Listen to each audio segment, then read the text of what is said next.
las formas de culpa médica se dan por omisión o por remisión. Omisión es cuando alguien omite, no hace lo que debe hacer.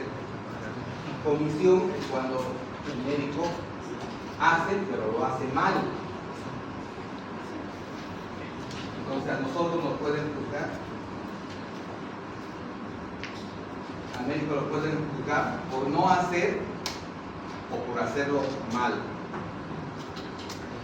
Y dentro de todo eso habíamos puesto como ejemplo la impericia. ¿Alguien recuerda rápidamente qué es la impericia? Falta de conocimiento. Muy bien. La imprudencia.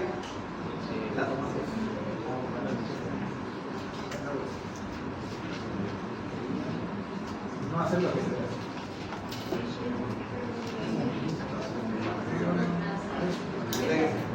Acción de la acción médica. Es acción precipitada. Negligencia. O hay otro término. Acción perezosa. Muy bien. La iatrogenia.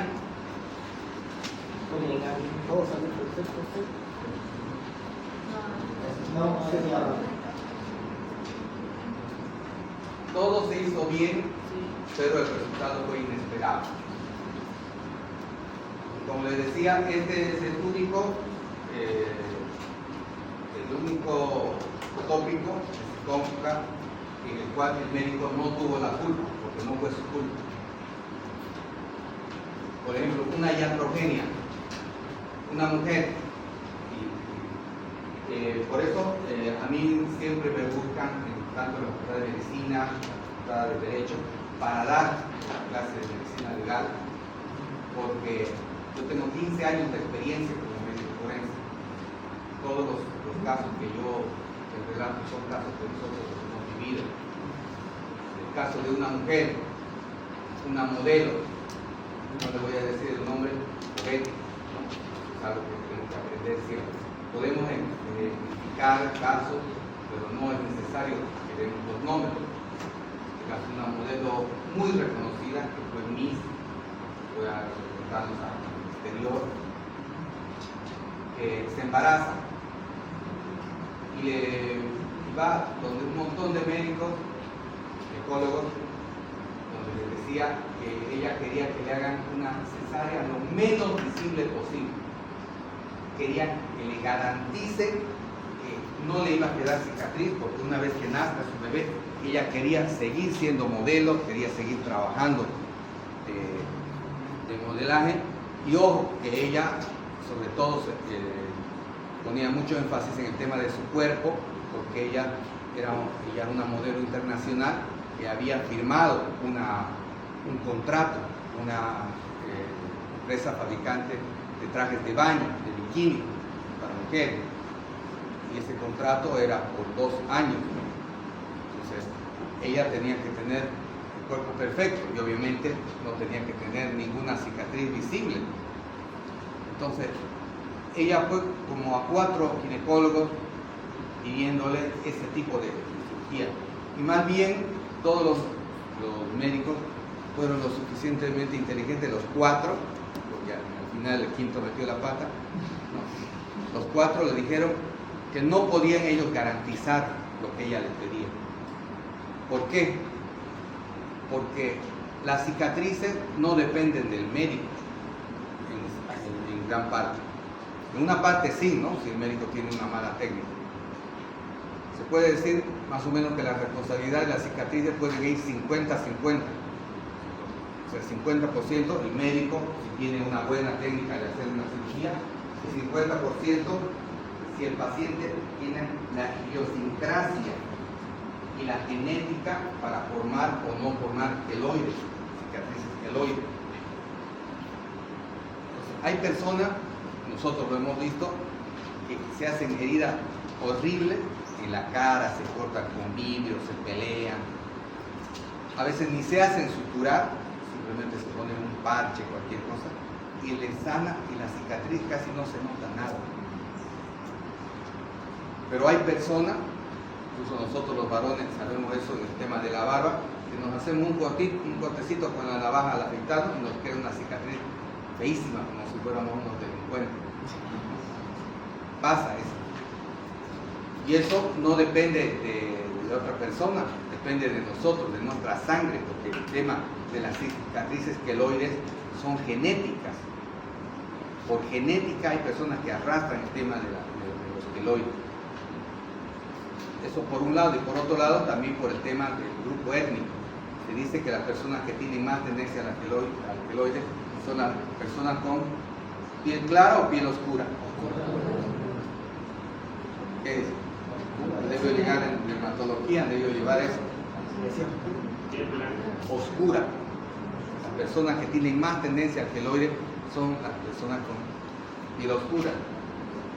Una heridita así se le puede hacer un gusano así. Ese es el queloide. Entonces, en esta modelo sucedió eso, que ella fue a 4 cirujanos, a 4 ginecólogos cuando estaba en su control prenatal, pidiéndole que le hagan. Y ella decía, yo voy a pagar lo que sea, pero quiero que no se note nada, que solo se note a la línea del bikini, ¿no? Una sola línea, delgadita. Porque ella decía, yo he ido a Estados Unidos, he viajado por el mundo, representando a Bolivia, y tenía amigas que incluso ya habían tenido 2, 3 partos, o 2 o 3 cesáreas, y no se les notaba nada cicatriz. Y yo quiero que conmigo sea igual. Más bien los 4 primeros colegas le dijeron que eso no podían prometerle, y ella fue buscando y hasta que agarró un quinto que sí le prometió. Y ahí es donde también tenemos una enseñanza que nosotros no podemos garantizar resultados del paciente. Ese es uno de los principios médicos, porque nosotros no sabemos cómo es la sangre del paciente, cómo se van a comportar sus tejidos, no sabemos su ascendencia, sus padres, sus abuelos tenían problemas de queloide, no sabemos. Entonces este médico dijo, bueno, yo le voy a cobrar aparte del costo de la cirugía, se puso a violar, la cesárea le voy a cobrar $1.500 y otros 1.500 por hacerle una buena sutura, que no se note nada. Entonces hicieron el trato, la operaron y tengo las fotos de cómo quedó al principio. Tras que la operó, quedó una línea así. Parecía que iba a ser una belleza. La paciente feliz, salió. Cuando los 7 días, cuando ya tocaba retirar los puntos, le había hecho sutura intradérmica. Entonces, en los lugares donde había el cruce de los puntos comenzaron a aparecer como nódulos.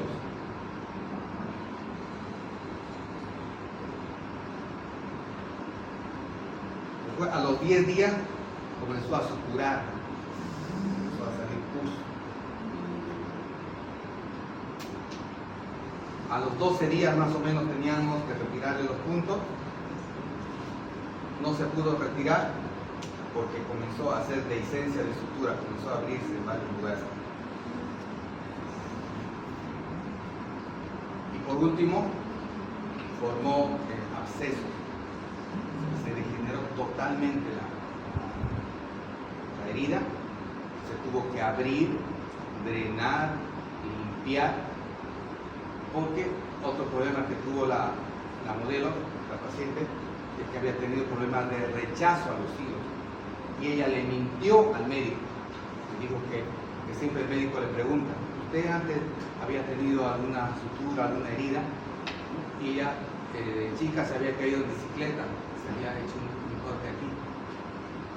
Como era modelo y quedaba aquí abajo, no se notaba, ¿no? Pero levantando la cabeza se notaba en la región de la barbilla una cicatriz que supuestamente había sido chiquitita, pero ella se veía grande. Pero como estaba en un lugar poco visible, no se notaba. Y después, ya hablando con sus padres, porque los citamos a declarar a sus padres dijeron que sí. Y cuando era niña le había pasado lo mismo, cuando le habían hecho los puntos, había comenzado a salir pus, y no paraba de salir hasta que le retiraron los puntos. Entonces, estas son personas que no hay que hacerle estructura con puntos, hay que utilizar granos. Porque cualquier hilo que se le ponga va a ser rechazo, y una manifestación de rechazo del hilo es que forma granuloma, que forma pus. Este es un juicio grande, final, el abdomen de la chica quedó feísimo, porque 2 limpiezas quirúrgicas más se tuvo que hacer, ¿no? Quedó una cosa así, gigante, que le brotaba, y le metió una demanda al médico. Entonces, aquí es donde entramos en la iatrogenia. El doctor se salvó por este tema de la iatrogenia, porque él hizo todo bien, hizo una buena cirugía, la bebé nació bien, chupó bien, no tuvo ninguna complicación, salió la paciente bien de la cirugía y fue en el postoperatorio que presentó todo lo demás. Entonces, él se salvó porque había hecho un buen procedimiento, pero el resultado fue inesperado. Por lo tanto, él se salvaba. Lo que sí, él había firmado, ¿no?, un contrato, y ese fue su gran error, de que todo iba a ir bien, ¿no? Lo había firmado por escrito, garantizando el resultado. Entonces, ya por la vía civil, ya sin impreso, él tuvo que hacer un arreglo económico con la modelo, también con la empresa que la había patrocinado, devolviendo una gran cantidad de dinero que ella tenía que recibir como modelo. Entonces no fue preso, pero de todos modos el médico, solo por prometer algo que no estaba seguro de cumplir, igual.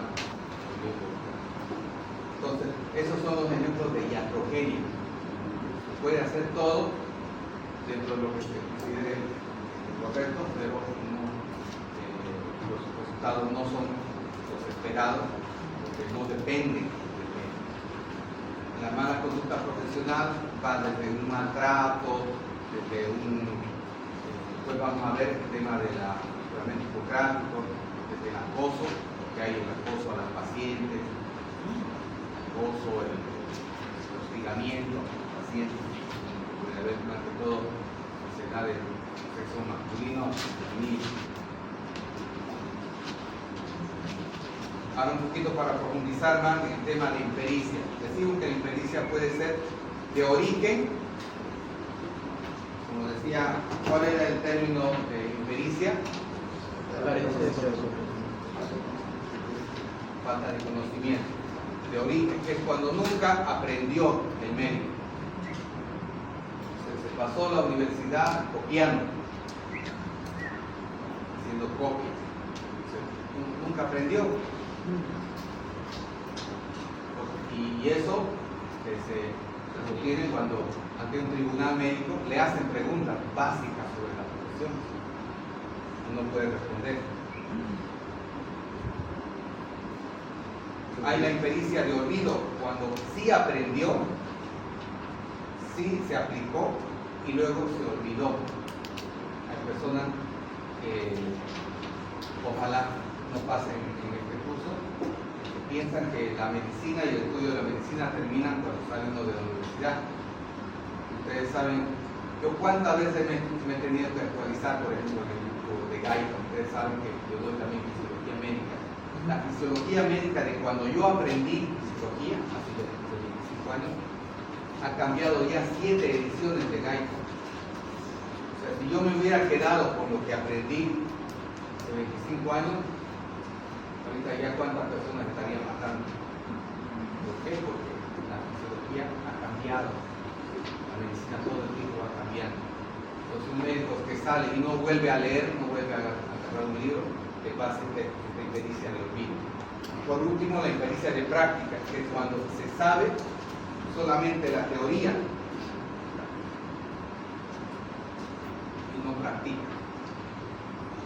Entonces siempre nosotros les recomendamos a los alumnos de la Gabriela de Moreno que no se queden solamente en la parte de teoría, busquen la práctica, pero busquen afanosamente la práctica. Tenemos nosotros este problema interno, como ya les mencioné, nosotros dirigimos parte del internado rotatorio, ¿verdad?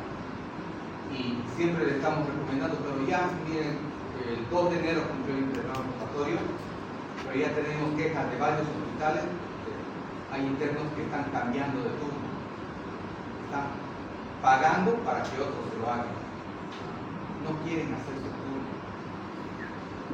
están cansados, están empezando la carrera de medicina porque ya están cansados, están empezando la práctica. El internado rotatorio son 365 días, van a ser cansadores, van a ser pesados, pero ustedes son jóvenes. Entonces imagínense pedir reemplazo de un turno en lo peor que uno puede hacer como interno, como médico interno, porque puede ser que en ese turno, jóvenes, ustedes aprendan y les lleguen casos que no les va a llegar más en todo el internado. Cuando ustedes ya sean médicos externos, cuando ya se titulen, les aparezca uno de esos casos, una picadura de serpiente. Justo ese día que ustedes les dio flojera, se cansaron, que tenían un evento social, hablando con uno de sus compañeros, hicieron el cambio, y eso que están prohibidos los cambios, pero no sé cómo hacen a los jefes de docencia convencerlos de que cambien el turno, que están prohibidos también los cambios. Y en realidad no es tanto el cambio, ¿no? Sino que le pagan, hay internos que son de muy escasos recursos, que viven de hacer turnos. Nosotros ya estábamos revisando los cuadernos, hay un interno que hizo 6 turnos en toda la semana, o sea, prácticamente vivió toda la semana en el hospital, le hizo uno, le hizo otro, le hizo otro, le hizo otro. Entonces terminó con dolor de bolsillo, por no tanta plata, y los otros felices durmiendo en su casa, pero él sacándose la mujer, pero ese interno ha aprendido arte, y los otros por regalar, todavía pagarle, tienen la posibilidad. Como le digo, en ningún turno puede llegar algo que no se ve frecuentemente, pero que en cualquier momento si llega uno tiene que poder resolver una picadura de serpiente. Eso no se produce todos los días, pero justo ese día que a uno le tocaba, nos regaló su turno. Tocó y vio cómo hay que usar el suero antiofídico y todo eso. Pero cuando ya sea médico, si le toca, ¿qué va a hacer? Ah, yo me acuerdo que hubo ese caso, pero justo ese en mi turno lo regalé. No aprendió.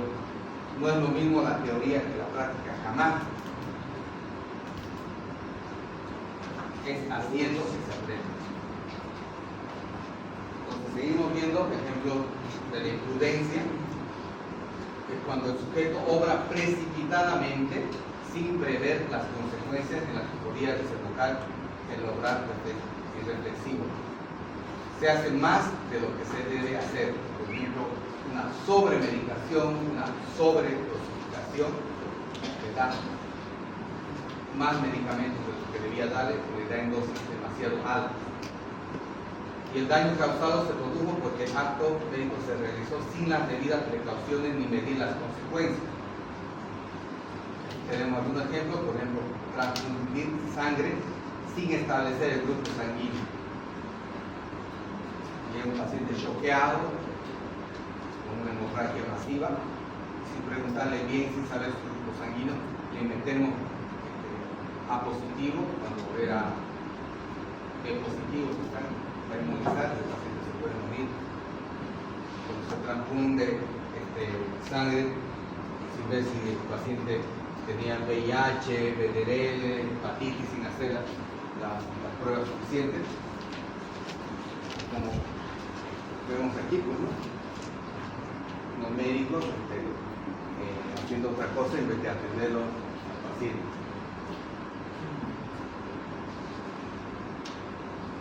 La negligencia se define como el incumplimiento de los principios de la profesión.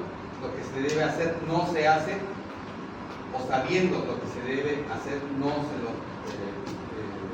se hace lo que se debe hacer. Es el descuido, es la actuación perezosa, ¿no? Omisión o falta de aplicación o diligencia en la ejecución de un acto médico. Ejemplos: no medicar cuando es necesario, no, que tome bastante líquido y mandarlo a su casa. No internar cuando hay riesgos que ese paciente necesite una internación para vigilancia. No informar al paciente o familiares sobre su enfermedad. No solicitar el consentimiento informado, como algunos de ustedes me dijo en la anterior clase. O una historia clínica defectuosa. Y en esto de la historia clínica hago énfasis, jóvenes, porque ustedes han debido ver que la mayor parte de los médicos aplicamos esto a la letra muerta. Prácticamente todos los médicos seríamos negligentes, porque haciendo auditorías y revisión de auditorías médicas, de historias clínicas, hemos comprobado que todas las historias clínicas son defectuosas. Todas. No hemos encontrado una que esté al 100%. Siempre falta medición de la presión arterial, falta la temperatura, falta la hora de medicación. Por último, hay historias clínicas que no están firmadas y eso se define como negligencia. Entonces, lo que aquí se tiende, y eso hemos estado viendo, que posiblemente no lleguemos al 100% de una historia clínica correcta, pero si podemos llegar, como meta nos hemos puesto en el cerebro, a un 90% de historias clínicas bien llenadas, yo estoy seguro que van a haber menos pacientes que fallezcan, menos pacientes que se compliquen, menos reclamos de los médicos y menos juicios. Llegamos a este 90%. Ahorita estamos con el 42%. O sea, menos de la mitad de las historias clínicas están bien llenadas. Estamos lejos. Y por último, lo que habíamos dicho, la iatrogenia. La iatrogenia se define como toda alteración del estado de salud del paciente producida por el médico a través de sus acciones profesionales, y es una acción médica que puede ser benéfica, inocua o perjudicial. Y esta es la parte central del concepto que decíamos, es el resultado nocivo que no deriva de la voluntad o culpa del médico. Y aquí viene el tema puntual. No deriva de la culpa del médico, es decir, el médico no tuvo la culpa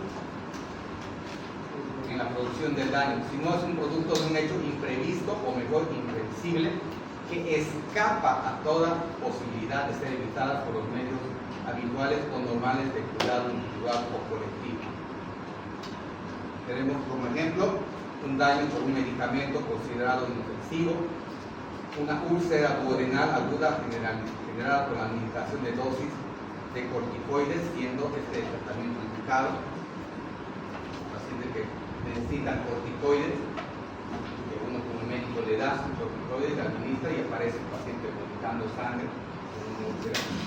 Esta no va a ser responsabilidad del médico, porque eso es lo que dicen los manuales, que el paciente necesitaba corticoides. Por ejemplo, en un lupus, una mujer que venga con un lupus eritematoso sistémico totalmente avanzado, generalizado, que el médico no le ponga corticoides, más bien esa paciente se va a morir. La única forma de salvarle es colocarle vigorosamente corticoides, dosis alta, pero en algún momento hay el riesgo alto de que esta paciente haga una úlcera gástrica o duodenal. O, por ejemplo, la incompetencia cervical uterina en los casos de colonización. Tuvimos un caso de un ginecólogo también que ha sido, que fue público, ¿no? El caso de un ginecólogo que fue procesado y quería meter a la cárcel. justamente porque él le hizo un tratamiento de conización a una mujer que estaba con una etapa 1 de cáncer de cuello uterino. Ustedes saben que toda mujer tiene que hacerse el Papá Nicolau una vez al año desde el momento en que comienza a tener relaciones sexuales, porque el cáncer es causado por el HPV. El HPV que lo transmite es el hombre. Pero mientras la mujer no tenga relaciones íntimas, no va a haber HPV. Una vez que la mujer comienza a tener relaciones, el riesgo es latente, porque nadie viene con su letrero en su frente de que tiene o no tiene HPV. Pues en el momento que la mujer comienza a tener relaciones, tiene que hacerse el HPV. O el Papá Nicolau. Pero esta mujer no se hizo, pasó un tiempo y apareció en el cuello uterino una lesión. El médico, al hacerle el Papá Nicolau, detectó que tenía en el laboratorio un cáncer del cuello uterino. Estaba empezando el cáncer, un cáncer en estadio 1. ¿Qué decía el procedimiento? El procedimiento era una mujer joven de 23 años. Entonces, el procedimiento y el manual decía que la única forma de salvarle a esta mujer que este cáncer no avance es hacerle una conización. ¿Qué significa la conización? Este es el cuello uterino, viéndolo así, de adelante, en el espejo. Y viéndolo de perfil, el cuello uterino es así, volcándolo. Y la conización, y aquí estaba el cáncer. ¿Y en qué consiste la conización? Como dice su nombre, consiste en sacar en forma de cono todo esto. Se utiliza una asa, un instrumento quirúrgico que corta. ¿Por qué se corta así en cuña? Para evitar que las células que están todavía por aquí de cáncer sigan reproduciéndose para arriba. Entonces, mientras más alto sea el cono, mejor. Ese es el tratamiento. Eso fue lo que hizo el médico y le salvó la vida a la paciente. Pero resulta que después de un tiempo la paciente llega con un aborto, se embaraza y pierde al bebé.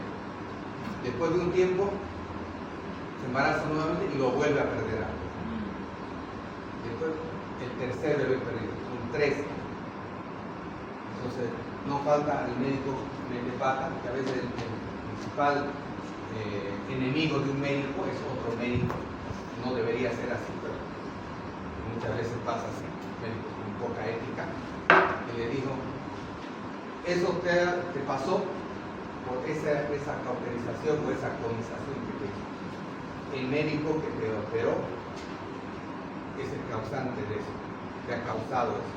Eso se llama incompetencia cervical. ¿Qué significa incompetencia cervical? Que a consecuencia de que le sacó ese pedazo, el cuello uterino se dilató del orificio y ella se embarazaba y lo perdía, se salía el producto del cáncer. ¿Por qué? Ya había sido anulado. Entonces, el médico hizo todo bien, pero el resultado fue inesperado y él no tenía la culpa, porque prácticamente lo que el doctor hizo fue salvarle la vida a la paciente. Pero la paciente, dejándose llevar por un abogado y por un médico sin escrúpulos, en vez de agradecerle al médico que le haya salvado la vida, lo denuncia por negligencia. Felizmente este caso fue público y el médico salió deslindado de toda culpa, porque descubrió, gracias al trabajo que hicimos nosotros, de que esto fue una iatrogenia y no fue una negligencia, ni impericia, ni mala praxis, ni nada por el estilo, ¿no?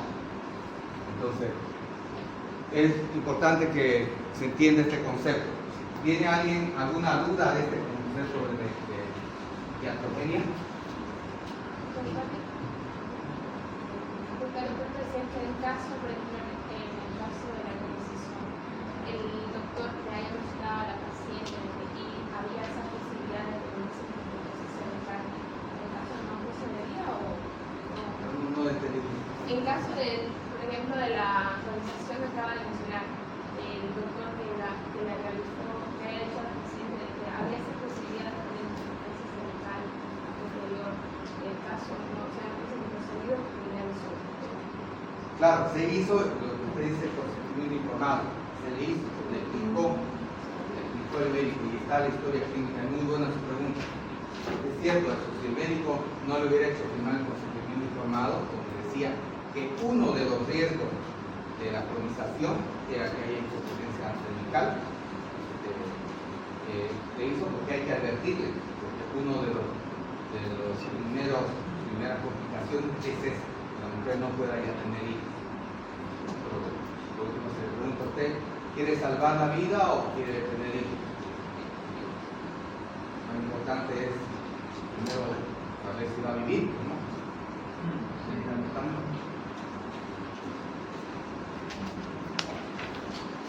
Bueno, finalmente vamos a ver los tipos de iatrogenia.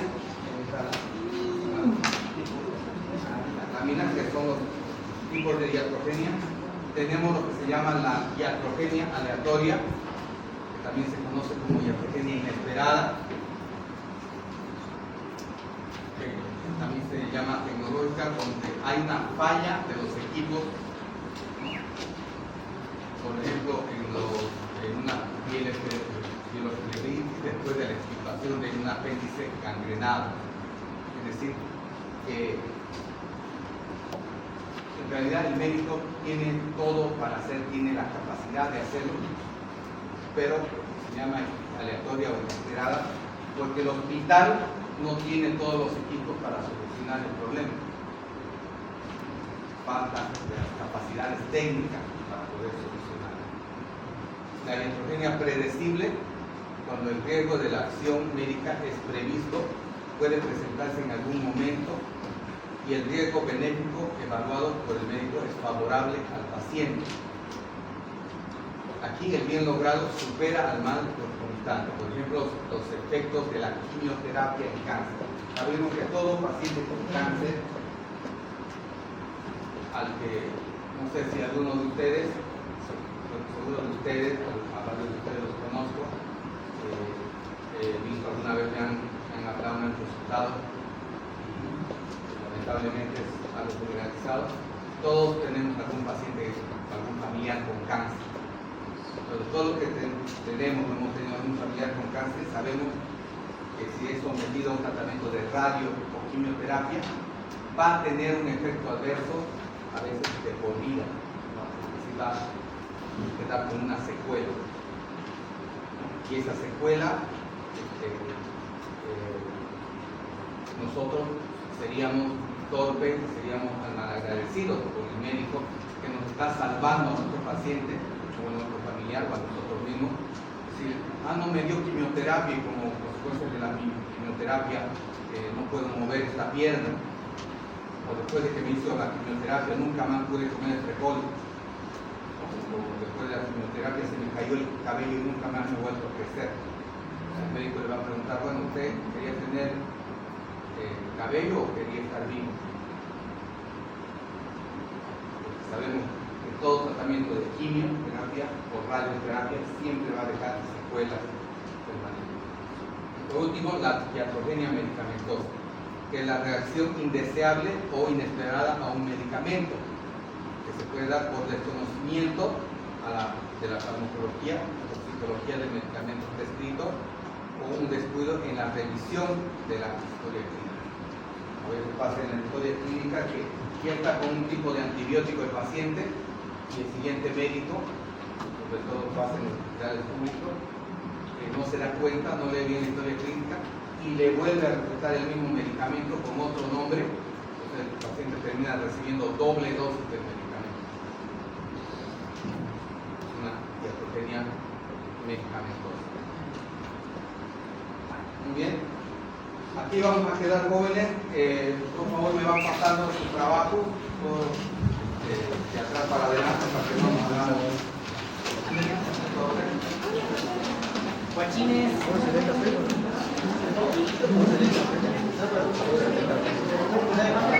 Vamos.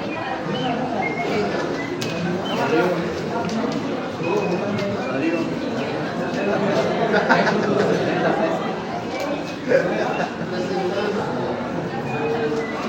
la gasolina, ¿no?